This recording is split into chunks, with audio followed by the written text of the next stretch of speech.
കാലത്തിനൊപ്പം അഭിമാനത്തോടെ Sanju fashion SBT junction, Sreekrishnapuram, Palakkad.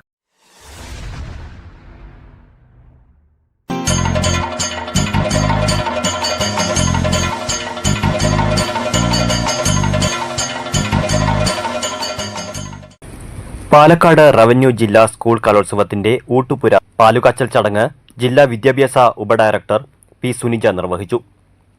ദിവസവും പായസം ഉൾപ്പെടെയുള്ള സദ്യയാണ് കലോത്സവത്തിനെത്തുന്നവർക്ക് ഒരുക്കുന്നത്.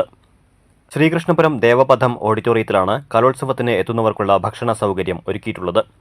അധ്യാപക സംഘടനയായ KPSTA-ക്കാണ് ഇത്തവണ ഭക്ഷണ കമ്മിറ്റിയുടെ ചുമതല. പാലുകാച്ചൽ ചടങ്ങ് തിങ്കളാഴ്ച വൈകിട്ട് ജില്ലാ വിദ്യാഭ്യാസ ഉപഡയറക്ടർ പി സുനിജ നിർവഹിച്ചു. മറ്റ് കമ്മിറ്റി ഭാരവാഹികളും ചടങ്ങിൽ പങ്കെടുത്തു. 4 ദിവസവും പായസം ഉൾപ്പെടെയുള്ള സദ്യയാണ് കലോത്സവത്തിനെത്തുന്നവർക്ക് ഒരുക്കിയിട്ടുള്ളത്.